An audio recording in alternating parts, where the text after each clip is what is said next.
자, 오늘 우리 함께 말씀 보겠습니다. 마가복음 6장 30절에서 44절 말씀 함께 보겠습니다. 시작. 사도들이 예수께 모여 자기들이 행한 것과 가르친 것을 낱낱이 고하니 이르시되 너희는 따로 한적한 곳에 가서 잠깐 쉬어라 하시니 이는 오고 가는 사람이 많아 음식 먹을 겨를도 없음이라.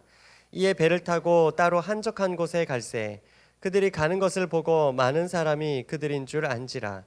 모든 고을로부터 도보로 그곳에 달려와 그들보다 먼저 갔더라. 예수께서 나오사 큰 무리를 보시고 그 목자 없는 양 같음으로 인하여 불쌍히 여기사 이에 여러 가지로 가르치시더라. 때가 저물어 가매 제자들이 예수께 나와 여짜오되 이곳은 빈들이요 날도 저물어 가니 무리를 보내어 두루 촌과 마을로 가서 무엇을 사 먹게 하옵소서. 대답하여 이르시되 너희가 먹을 것을 주라 하시니 여짜오되 우리가 가서 200데나리온의 떡을 사다 먹이리까.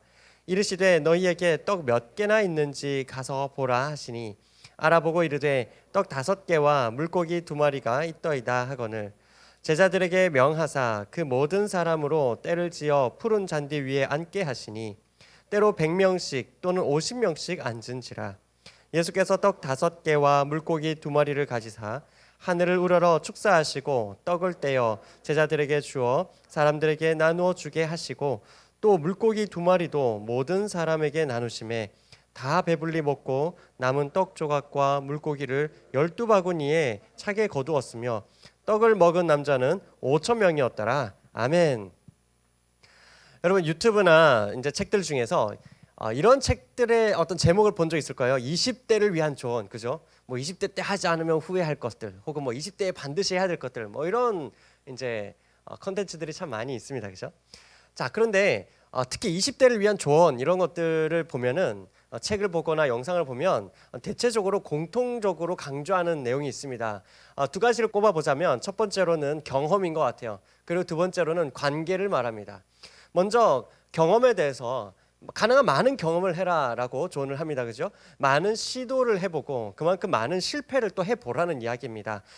그걸 통해서 내가 무엇을 좋아하는지 그리고 내가 생각보다 무엇을 힘들어하는지를 경험을 통해서만 특히 실패를 통해서 알 수 있기 때문에 그렇다라는 거죠. 그리고 이러한 경험을 해보면 인생에 대해서 보다 겸손을 배우게 된다라는 거예요. 내가 해보지 않으면 아이 저거 이렇게 하면 되지 뭐, 아이 저걸 왜 저렇게 하는 거야 라고 하겠지만 본인이 직접 해보면 그렇지 않다라는 거예요. 제가 예전에 대학부에 처음 왔을 때 제가 2년 반 정도 교통봉사, 여러분 교통봉사 하시는 집사님들이나 우리 대학부 청년부 우리 성도님들 함께 본 적 있죠, 그죠? 제가 이걸 군대 가기 전까지 2년 반 동안 한 적이 있었어요.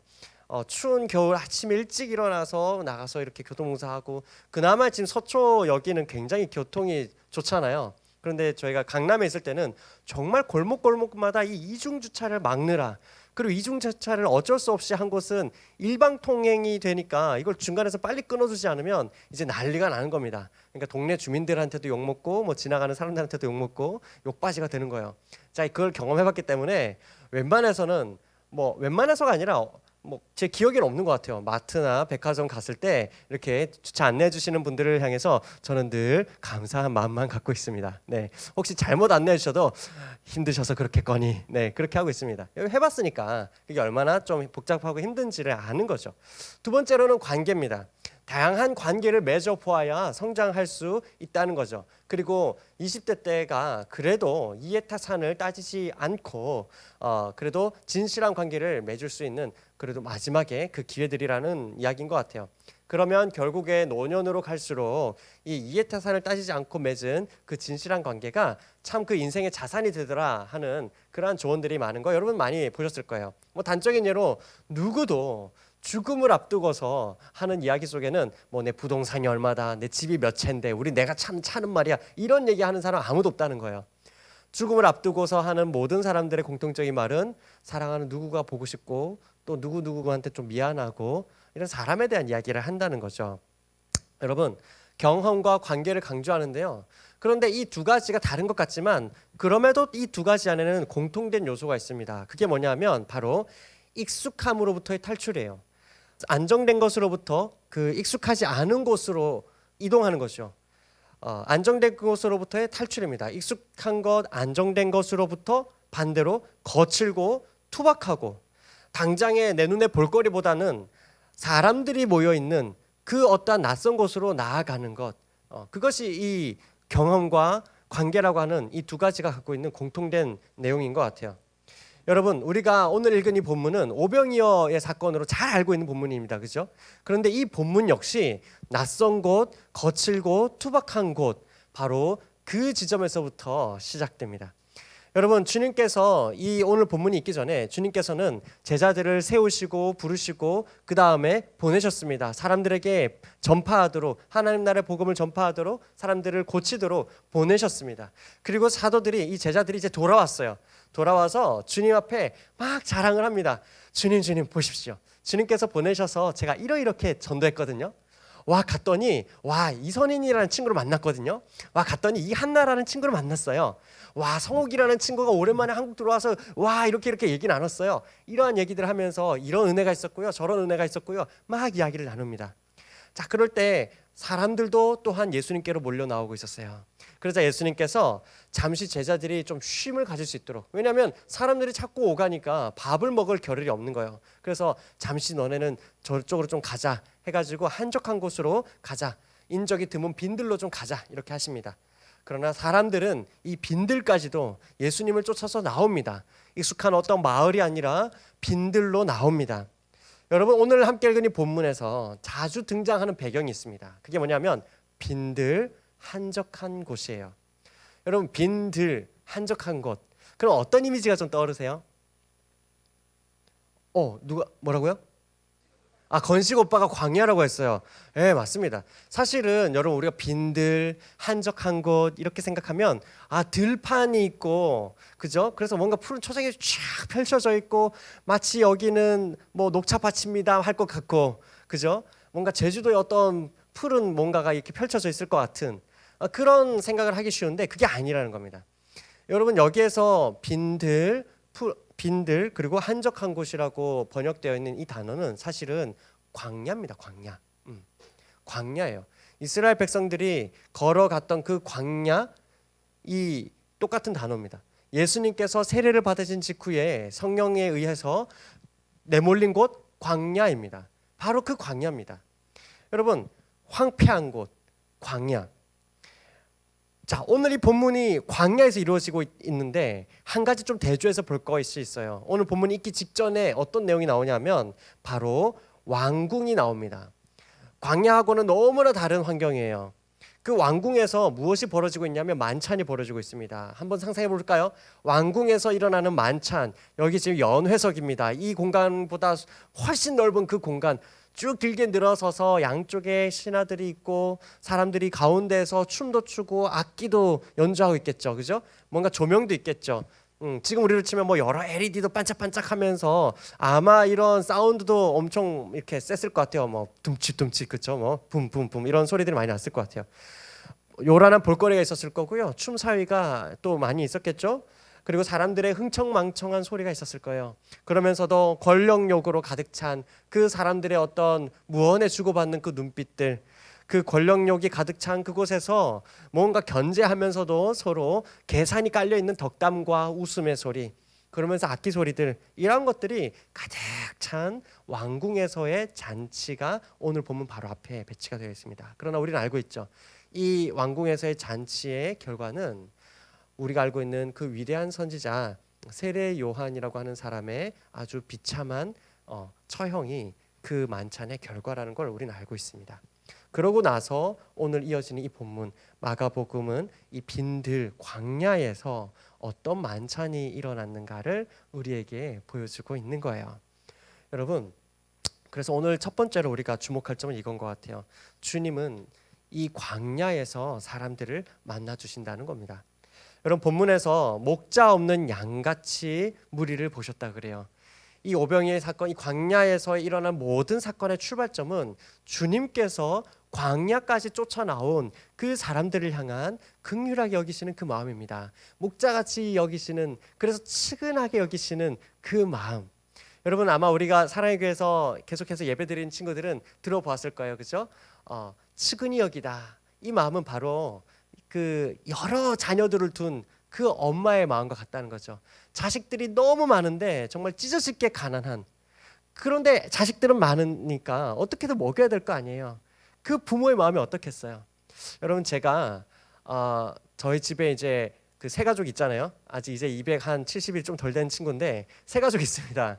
제가 이 친구를 처음에 집으로 맞이해가지고 언제가 참 감사하고 행복한 순간이냐면, 모든 게 다 감사하지만 특히 참 이 순간만큼은 너무 감사하다 할 때가 언제냐면, 이 아이에게 제가 젖병을 물리고 있을 때예요. 이 아이에게 있어서는 그 순간만큼은 그 젖병은 모든 것이잖아요. 저는 아빠로서 이 아이에게 이 젖병 하나를 물릴 수 있는 이 순간이 너무나 감사하더라고요. 네. 뭐더 딴 것까지는 모르겠지만 이 순간만큼은 감사하다는 생각이 참 많이 들었어요. 여러분, 그런데 찢어지게 가난한데 아이들이 많아요. 그 아이들을 부모가 어떻게 굶기겠어요? 그게 바로 측은하게 여기는 마음이고 긍휼하게 여기는 마음이고 목자의 심정인 거거든요. 주님께서는 그 마음으로 광야로 나온, 주님만 바라보면서 나온 그 사람들을 주님께서 그 사람들을 목자 없는 어린 양으로 보시면서 긍휼히 여기면서 만나 주신다라는 거예요. 사랑하는 여러분, 우리 주님께서는 오늘도 우리에게 이렇게 말씀하고 있으십니다. 시끄러운 곳을 지나서 우리의 눈을 어지럽게 하는 것은 그것으로부터 떠나서 뭔가 조금 더 나이스할 수 있습니다. 그런 환경이 아니라 조금 더 거칠고 투박할지라도 주님께만 집중할 수 있는 그 환경 가운데 주님 앞에 나와서 그렇게 나올 때에 우리가 광야 가운데 한번 주님께 시선을 집중할 때 주님께서는 우리에게 말씀하신다라는 거, 주님께서 우리를 만나 주신다라는 거, 바로 그 투박하고 거친 환경 가운데서 주님을 바라볼 때 주님께서 우리를 먼저 만나 주신다라는 거, 오늘 성경은 이것을 말하고 있습니다. 여러분, 이거 어려운 거 아니고요. 광야로 나가자고 해서 그렇다고 지금 그러면 짐 싸들고 공원 거고 뭐 이게 아니라, 단순히 환경적인 것만을 얘기하는 게 아니라 우리의 상황도 마찬가지인 것 같아요. 안정된 것 거기에만 내가 거기에서만 신앙생활 하겠다가 아니라 좀 더 낯선 환경, 어려운 가운데 직면하는 것이죠. 그러나 예수님 때문에 어려운 환경에 직면하는 겁니다. 여러분, 우리는 잘 알잖아요. 나를 지켜줄 안전한 환경이 없으면 우리는 절대 기도 안 하잖아요. 그렇죠? 사실 우리는 어쩌면 기도하는 것을 최대한 피하는 건 그런 모습을 보일지도 몰라요. 최대한 기도를 안 합니다. 하다 이수가 이것도 해보고 저것도 해보면서 기도 안 해도 될 만한 모든 것들을 다 동원해 본 다음에 안 되면 그제서야 기도하는 게 우리 모습 아닙니까? 최대한 기도를 피하잖아요. 여러분, 그것마저도 어려운 일이 있으니까 그렇게라도 몸부림쳐보는 거죠. 우리는 나를 보호해줄 안전한 장치가 있으면 우리는 절대 기도하지 않습니다. 여러분, 왜 시험 있을 때 간절하게 기도하게 됩니까? 어려운 일이 닥치니까 내 손을 벗어났다 생각하니까 기도하죠. 그런데 또 반대로 이런 경우도 있어요. 시험을 준비하고 있기 때문에 기도하지 않는 경우도 있습니다. 단적인 예로, 왠 줄 아세요? 그 시험이 나를 구원할 거라고 생각하기 때문에 그래요. 그 시험 혹은 그 어떤 프로젝트, 내가 준비하고 있는 어떤 행사, 혹은 내가 또한 준비하고 감당해내야 되는 무슨 일, 그 일에 내 전부를 모두 쏟아 넣으면은, 그러면 그 일이 나를 구원할 거라 생각하기 때문에 그 사람 또한 기도 안 합니다. 하더라도 잘 되게 해주세요, 이 기도만 하지, 하나님께서 이것을 어떻게 보실까? 어떻게 이 일을 통해서 내가 하나님 앞에 어떻게 영광 돌릴까? 이것을 통해서 하나님께서 행하고자 하시는 일은 무엇일까? 관심이 없죠. 여러분, 우리 각자에게 그래서 광야라는 것은 참 다양한 모습일 겁니다. 그죠? 새로운 학교가 될 수도 있고, 우리에게 광야는 또한 새로운 일자리일 수도 있고, 또 우리에게 광야는 새로운 정말 시험의 준비, 또 다음을 위한 준비일 수도 있습니다. 또 우리에게 어떠한 광야라고 하는 것은, 거칠고 투박한 곳은 새로운 섬김의 현장이기도 합니다. 여러분, 그 모든 것 가운데에서 이 핵심이 뭡니까? 기존의 사람들이 내가 가지고 있는 그 성향과 어울리지 않는, 그래서 주님만 붙들 수밖에 없는 그런 환경과 상황으로 우리가 나아가야 한다는 겁니다. 거기에 여러분 기억합시다. 그곳에서 주님께서를 만나주시고 그곳에 진정한 만찬이 있다는 거예요. 사랑하는 여러분, 이 시간 한번 권하고 싶습니다. 여러분, 우리 모두는 광야로 나아가야 됩니다. 광야로 나아갑시다. 우리 옆에 좀 서로 바라볼까요? 네, 이렇게 한번 말씀하시죠. 함께 광야로 나갑시다. 네, 여러분, 우리는 광야로 나가야 합니다. 주님께서는 거기서 만나주시거든요. 두 번째로는 광야에서 우리가 보고 있는 이 만찬에는 숨은 주역들이 있습니다. 누굽니까? 바로 제자들이죠. 여러분, 제자들이 사실은 좀 걱정을 많이 했을 것 같습니다. 걱정합니다. 지금 막 사람들이 엄청 몰려 있어요. 그런데 시간은 가고 사람들이 밥도 못 먹고 자기들도 밥을 못 먹었어요, 사실은. 그러면서 사람들도 엄청 많은데 해는 떨어지고 있죠. 광야에는 여러분 유대 땅에 이건 그냥 조금 춥다 이 수준이 아니라 아주 그냥 영상과 영하를 왔다 갔다 이 엄청나게 춥습니다. 여러분, 자, 그런 상황 속에서 제자들이 걱정합니다. 주님께 와서 말씀드립니다. 주님, 가서 먹게 하죠. 주님, 이 사람들 우리 다 못 먹입니다. 가서 먹게 하죠. 가서 사 먹으라고 하면 될 것 같습니다. 지금 그밖에는 방법이 없습니다. 그런데 주님께서 뭐라고 말씀하십니까? 주님께서 말씀하십니다. 아니, 너희가 먹을 것을 주라. 이렇게 말씀하세요. 주님, 무슨 말씀이십니까? 지금 이 사람들 다 먹이려면요, 갖고 있는 거 이렇게 다 턴다 해도 200데나리온이 더 필요합니다. 200데나리온이면 주님 아시잖아요. 아무리 많이 벌면 한 8개월, 그리고 좀 적게 벌면은 한 1년 혹은 1년 반까지도 그 한 사람의 월급입니다. 그 월급들이 모여야 되는 건데 이거 안 되는 겁니다. 우리 그 돈도 없어요. 주님 어떻게 하자고.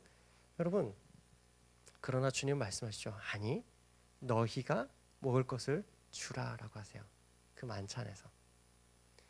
여러분, 제자들은 놀랐습니다. 당혹스러웠을 거예요. 하지만 그만큼 또 놀랍게도 이 제자들은 주님 말씀에 순종합니다. 여러분, 주님께 어떻게 찾아낸 그 도시락, 어린아이한테서 받은, 주님께서 자, 그럼 너네 중에 갖고 있는 게 뭐니? 보니까 여기 어린아이가 도시락이 하나 있는데요. 근데 이게 뭐 얼마나 되겠습니까? 오병이어입니다. 떡 5개, 물고기 몇 마리? 2마리. 그죠? 이게 뭐 얼마나 되겠어요? 그러나 주님께서 달라 하셨고 드립니다. 그리고 사람들을 50명씩 100명씩 나누어 앉힙니다. 자, 여러분 상상해 보세요. 50명씩 100명씩. 그런데 여기에 지금 5,000명 넘게, 남자만 5,000명입니다. 이 당시에는 남성을 숫자를 세웠거든요. 그러니까 함께 따라온 어린아이라든지 함께 따라왔던 그 아내라든지 여인들의 숫자까지는 포함이 안 되어 있으니까 훨씬 많은 사람들이 여기 있었을 거 말이에요. 이거를 이제 제자들이 10명, 12명이 가가지고 막 자 50명씩 모이세요. 막 자 하나 둘 셋 하면 자 100명 막. 여러분, 이거 게임도 아니고 이거 안 치는 것만 해도 엄청난 일 아니었겠습니까? 그죠? 50명씩 100명씩 구획을 정해가지고 계속 사람들을 앉힙니다. 이것만 해도 너무 힘든 일입니다. 아마 많은 생각들을 했을 거예요. 그러면서 긴장하고 불안했을지도 몰라요. 앉히느라 시간은 더 갔을 것입니다. 아니, 이렇게 많은 사람들한테 나중에 무슨 소리 들으려고 그러시나. 그렇지만 그럼에도 불구하고 오늘 본문에서는 제자들은 그렇게 순종하죠. 드디어 주님께서 기도하십니다. 그리고 떡을 떼서 나눠 주십니다. 제자들은 그 떡 떼어서 주시는 그걸 받아서 광주리에 담아서 갑니다. 그런데 우리는 잘 알죠. 떡이 계속해서 떡을 떼어 주시는 거죠. 여러분, 이 사건을 놓고 성경에 있는 그 기적을 믿지 않는 사람들은 이렇게 말합니다. 어린아이가 무슨 어떻게 오병이어가 어떻게 5,000명을 먹습니까? 말이 안 되잖아. 그러니까 어린아이가 어린아이가 이제 드린 거지. 그걸 보면서 사람들의 마음에 감동을 한 거야. 야, 저 어린애가 지 거를 나눠서 주는데 야, 우리는 어른이 돼가지고 이걸 다 숨기고 있다니, 야, 그리고 부끄럽다. 그러면서 나눠 먹었다라는 식이에요. 여러분, 이 사건을 사람의 머리로 이해해 보려고 하는 건 뭐 좋은 시도지만, 하지만 여러분, 그렇게 해가지고 오늘 본문에 있는 것처럼 12광주리에 남았다라고 하는 건 있을 수 없는 일이죠. 갖고 있는 걸 먹기 급급하지 그렇게 남을 수 없는 거예요. 그러한 상황들을 알았다라면 제자들이 굳이 200데나리온이라고 하는 거를 굳이 빠른 계산을 할 이유도 없었을 겁니다. 그리고 그렇게 했다라면 굳이 이렇게 50명, 100명씩 앉힐 이유는 더더욱 없습니다. 더더욱 없지 않습니까? 각자 알아서 옆에 사람 거 뜯어 먹으면 되잖아요. 여러분, 이 본문을 쭉 읽으면 딱 하나밖에 남지 않습니다. 주님으로부터 시작이 되었고, 그리고 그 제자들의 순종으로 인해서 모든 사람들이 그 광야 투박한 것에서 누리게 된 그 풍성함. 여러분, 이게 핵심인 겁니다. 사랑하는 여러분, 주님께서는 제자들을 통해서, 주님과 함께하는 그 제자들을 통해서, 그 주님께 순종한 그 제자들을 통해서 떡이 계속 전달되게 하셨습니다. 사랑하는 여러분, 하나님께서는 주님의 제자들은요, 하나님께서 하나님이 가진 그 풍성함이 그 제자들의 손을 통해서 전달되게 하십니다. 여러분, 제자는 하나님의 풍성함을 전달되게 하는 그 통로입니다. 너희가 먹을 것을 주라. 너희가 먹을 것을 주라. 너희가 먹을 것을 주라. 너희가 내가 먹을 것을 주라. 여러분, 이것이 오늘 저와 여러분을 향한 주님의 말씀입니다. 광야에서 만나주시는 그 주님께서 정연아, 네가 먹을 것을 좀 주렴. 예지야, 네가 먹을 것을 주렴. 재성아, 네가 먹을 것을 주렴. 가영아, 네가 먹을 것을 주렴. 자연아, 성원아. 여러분, 주님께서 우리의 이름을 부르시면서 내가 그 굶주려 있는 사람에게 하나님의 그 풍성함을 좀 주렴이라고 말씀하고 계시는 거예요. 여러분, 이런 경험을 우리가 참 많이 하게 됩니다. 대표적으로 제가 볼 때는 수양회인 것 같아요. 여러분, 수양회에 제가 이제 그래도 수양회 여러 번 이제 함께 섬기면서 대학부에 있으면서 제가 그래도 2004년도부터 대학부에서 함께 하고 있으니까 그래도 한 18년을 막 꽉 채워 가고 있습니다. 그죠? 예. 그래서 하면서 수양회에 하나의 그런 불문율이 있어요. 뭐냐면 행정적으로 어려울수록 그 수양회는 은혜 폭발합니다. 뭔가 우당탕 쉽지 않아. 매끄럽지가 않아. 그럼 막 서로 막 의사소통도 잘 안 되고 야 이게 뭐야 막 이러고 있으면 그 수양회 완전 대박 납니다. 은혜 폭발합니다. 여러분, 혹시 우리 중에 아마 기억하는 사람이 잘 없을 텐데 2013년도에 아주 또 전설적인 수양회가 있습니다. 그 평소에 우리가 가던 양지 총신대학교가 아니라 이제 이렇게 이름을 실명 거론하면 안 되는데, 네, 아무튼 그 숲을 빛나는 숲이 있는 그 수양회. 여러분, 거기 환경이 너무 좀 쉽지 않았어요. 되게 좋은 곳입니다. 좋은 곳인데 우리가 너무 많이 간 거야. 너무 쉽지 않았어요. 그래서 오죽하면은 이제 지하나 이런 데는 이제 그 뭐죠? 이렇게 뛰어다니는 친구, 그 외계 생명체 같은 그 친구 있잖아요. 그 다리 되게 많고 그 무릎까지 뛰어다니는 애. 곱둥이. 와, 여러분, 그런 친구들이 참 곳곳에 정말 기쁨의 환희의 이 댄스를 추고 있고, 그리고 여러분, 우리 형제들 샤워하러 가면 어때요? 샤워 부스가 없어요. 샤워 부스가 있는데 뭐냐면 바로 그 샤워 부스 밑에 쭉 내려가 보면은 이 서서 이렇게 소변을 보는 소변기가 달려 있습니다. 소변기 위에 이제 물을 끌어올려 가지고 이렇게 하는 거죠. 뭐 할 수 있습니다. 뭐 할 수는 있어요. 그런데 이제 그만큼 쉽지 않은, 그래서 그 가득 차 있는 그 방문을 열면 여기 난민 수용소와 같은 막 그런 참 쉽지 않은 곳이었습니다. 여러분, 그 수양회에 은혜 폭발했습니다. 은혜 폭발했어요. 여러분, 2019년도 헌당 예배 혹시 기억나실까요? 코로나 이전에 헌당 예배, 그런 때 기억이 안 날지도 몰라. 여러분, 혹시 토요일에 교회 와가지고 마당에서 사람들하고 다 같이 막 국밥 먹었던 거, 여러분 혹시 국밥 먹었던 기억 있다? 손 한번. 네, 국밥 안 먹었어요? 네, 국밥 드신 적 없으세요? 네, 그때 헌당 예배하면서 아마 부모님하고 같이 이제 국밥 한 손에는 국밥, 한 손에는 깍두기 이렇게 들고 여러분 이동했던 적 있을 거예요, 그죠? 그리고 특히 주일학교 친구들은 음료수까지 하나씩 더 줬을 거예요, 그렇지? 기억나죠? 막 저기 쌓여 있었죠. 제가 왜 이걸 세부적으로 기억하고 있을까요? 여러분, 이 마당에서 그 국밥, 이 전층에서 국밥 어떻게 먹을지 동선이나 그거, 네, 감사하게도 네, 제가 그거 섬겼었거든요. 업체 만나고 광장 배치하고 일일이 교회 창고 내려가서 국자 몇 개 있는지, 네, 그 국자 세고, 이게 또 집에서 쓰는 그런 국자가 아닙니다. 네, 그래서 그 다음에 쟁반도 몇 개를 구비해야 되는지, 밖에 파라솔 그리고 의자 이동식 몇 개를 해야 되는지, 그렇게 해가지고 이제 뭐 방법이 없으니까 군대에서 쓰는 그 군용 큰 솥이 있거든요. 그것도 이제 렌탈 업체 알아봐가지고 이제 하고 마당에 놓고, 야, 여러분, 그날 먹은 그릇 개수가 13,000개였다 그래요. 여러분, 제가 무슨 수로 사람들한테 13,000개를 먹입니까? 하나님께서요, 저는 그냥 일을 했을 뿐이고 교육자님들, 그리고 우리 순장님들, 그리고 우리 권사님들, 그리고 새벽 6시부터 정말 구름같이 6시 땡 하니까 정말 남순장반 집사님들, 여러분 아버님들이시거든요. 막 구름처럼 나타나는 거예요. 막 100명 올 겁니다. 정말요? 막 땡 하니까 막 예비군 오듯이 막 들어오시는 거예요. 막 저한테 막 김밥 주시면서 목사님 드시죠? 막 하면서 진짜 너무 멋있었습니다. 여러분 이 모든 분들의 마음과 열정과 수고를 사용하셔서 이 기쁨의 잔치가 완성이 된 거예요. 여러분 제 기도 제목이 딱 하나였습니다. 하나님, 이 마당의 이 국밥 잔치가 그냥 하나 일이 되지 말게 하시고 정말로 풍성한 잔치가 되게 해주십시오. 이게 제 갖고 있는 유일한 기도 제목이었어요. 여러분 그날 아마 드셨던 분들 기억할 겁니다. 잔치였고요.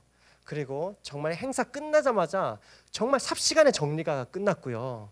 그리고 저는 그날 저녁에 제자반이 있어서 제자반 인도까지 들어갔어요. 토요일 날.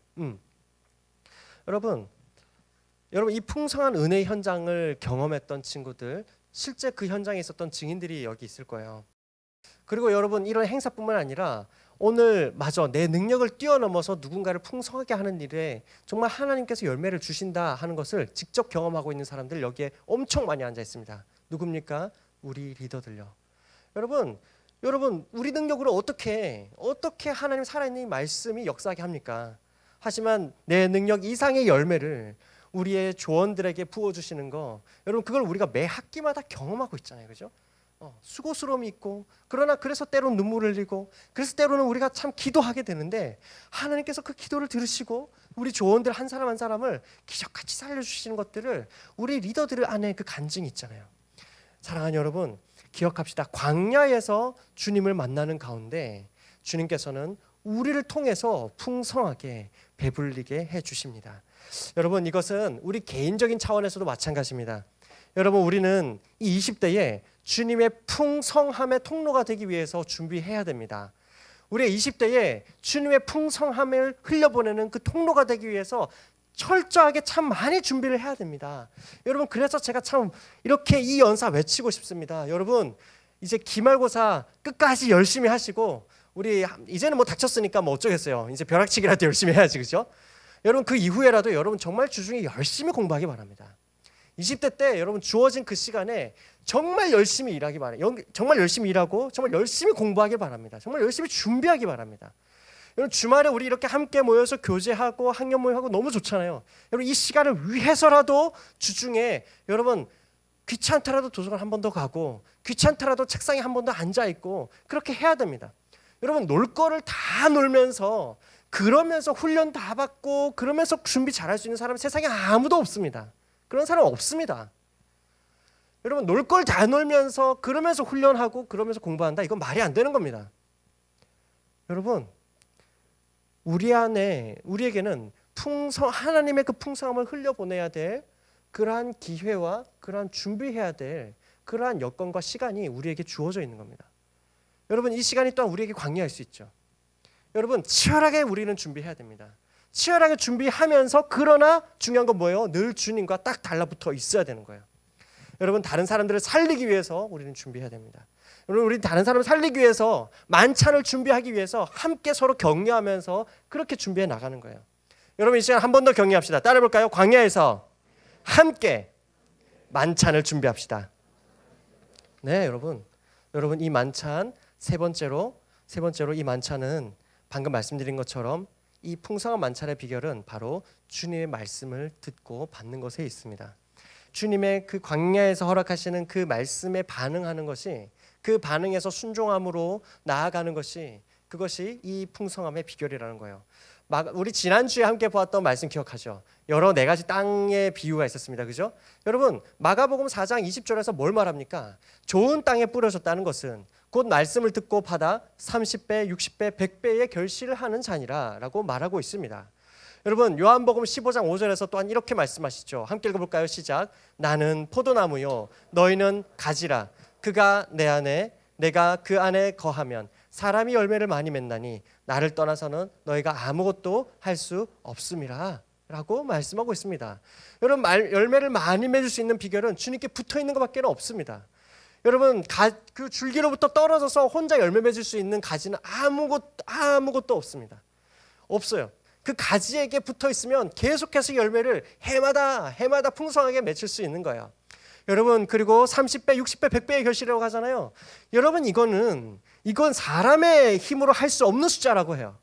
일반적으로 유대인들의 이 농사법 속에서 그나마 잘 지었다 하면은, 그나마 대충 괜찮다 하면은, 풍년이다 하면은 10배 정도랍니다. 씨를 뿌려서 그거에 10배 정도 거두면 그러면 이제 대충 잘 지었다, 풍년이다 이렇게 얘기한대요. 그런데 성경은 뭐라고 말합니까? 30배, 60배, 100배를 얘기하는 건 이건 사람이 조금 땅을 잘 갈아가지고 그 사람의 노력으로 맺어지는 그런 풍성한 게 아니라 이건 하나님이 아니고서는 맺을 수 없는 그 풍성함이 있다라는 겁니다. 그 풍성함이 있다라는 거예요. 사랑하는 여러분, 양의 문제가 아니라 우리가 영혼을 섬기면서 다른 사람을 위로하고 격려하면서 거기에서 우리가 보게 되는 하나님의 일하심은 무엇과도 비교할 수 없죠. 그죠? 무엇과도 비교할 수 없습니다. 그죠? 내가 정말 주님 앞에 그 광야의 시간 속에서 주님 앞에 탁 붙들려 가지고 이 길을 걸어온 그 이야기들, 아마 특히 지금 아마 시험 기간인 친구들도 있고 아마 우리 중에는 또 이제 졸업 전시회 하는 친구들이 참 많아요. 그죠? 여러분 그 한 학기 내내 얼마나 마음이 가난하고 힘들었습니까? 그죠? 그러면서도 훈련 받으면서, 그죠? 또 그러면서 기도하면서 주님만 붙들고 걸어왔잖아요. 여러분 거기에 숫자하고 비교할 수 없는 풍성한 주님과의 그 이야기가 있잖아요. 그죠? 주님을 붙들고 있었기 때문에 지나올 수 있었던 그 골짜기의 그 이야기가 여러분에게 무엇과도 비교할 수 없을 만큼 있단 말이에요. 사랑하는 여러분, 이제 말씀 마무리할 텐데요. 여러분 광야로 나가야 돼요. 여러분 그 광야 한적한 바로 그곳에서 우리는 무엇을 보냐 하면 십자가를 보게 됩니다. 여러분 주님께서 그 광야 가운데서 십자가에서 우리를 위해서 풍성한 떡이 되어 주셨어요. 요한복음 6장 51절에서 이렇게 말씀하십니다. 우리 한번 보실래요? 주님께서 말씀하십니다. 나는 하늘에서 내려온 살아있는 떡이니 사람이 이 떡을 먹으면 영생하리라. 내가 줄 떡은 곧 세상의 생명을 위한 내 살이니라. 여러분 우리는 이 땅에서 내가 좀 더 기도하고 훈련받고 뭐 하면은 그러면은 뭔가 그 보상으로 뭔가를 주지 않을까? 그 떡 때문에 주님을 따라가는 때도 많죠. 그리고 때로는 주님께 매달리는 것보다 그냥 차라리 내가 그냥 떡방앗간에서 내가 떡 만드는 게 더 쉽지라는 마음으로 그렇게 우리가 노력하는 경우도 많죠. 하지만 주님 말씀하십니다. 그냥 내가 있는 거 조금 줄게가 아니라 이거 줄 테니 더 해라가 아니라 내 전부를 너에게 주노라. 너희가 나를 따라서 나를 보고자 정말 그 마을 건너편까지도 배가 가는데 그 배보다 더 앞질러서 그 광야로 나아가서 그 주님 음성 듣겠다고 나 앞에 나아온다라면 잘 왔다, 잘 왔다. 내가 이곳에서 나의 전부를 주노라. 나의 내 살, 영원한 생명의 살을 너에게 주노라. 주님께서 말씀하시는 거예요. 여러분 이제 한 해를 점점 마무리해 갑니다. 그죠? 그러면서 물론 여러분 치열하게 잘 시험 마무리 잘 하시고 그러면서 여러분 이미 벌써부터 연말에 뭐 할까 혹은 내년에 뭐 할까 계획을 세우는 친구들이 벌써 있을 거예요. 여러분 광야로 나아갑시다. 거기서 주님과 함께 합시다. 거칠고 투박하지만 그곳이 주님을 바라볼 수 있는 곳이라면, 그곳이 살아있는 그 주님의 말씀을 다시 한번 더 붙들 수 있는 곳이라면, 그것이 정말 내가 첫사랑을 기억하게 만드는, 하나님과의 첫사랑을 기억하게 만드는 그 현장이라면, 그리고 그것이 수양회라면, 또 그것이 또한 여러분에게 허락하신 또 다른 주님께서 보이시는 광야라면 여러분 그것으로 갑시다. 여러분 그렇게 그 광야에서 우리 모두가 함께 풍성한 만찬을 누리기를 결단하는 저와 여러분이 되기를 주님의 이름으로 간절히 소망합니다. 여러분 이러한 마음을 가지고 우리 좀 시간이 갔습니다만 우리 민족의 가슴마다 우리가 함께 누려야 되지 않겠어요? 여러분 하나님께서는 나를 통해서 내 옆사람, 우리를 또한 살리는 사람으로 보내셔서 결국에는 내가 변하면 우리 가족이, 또 우리 친구들이, 또 우리 사회가, 그럼 결국 우리는 이 민족을 품을 수밖에 없습니다. 그죠? 우리 민족의 가슴마다 그리스도를 심어 함께 찬양하면서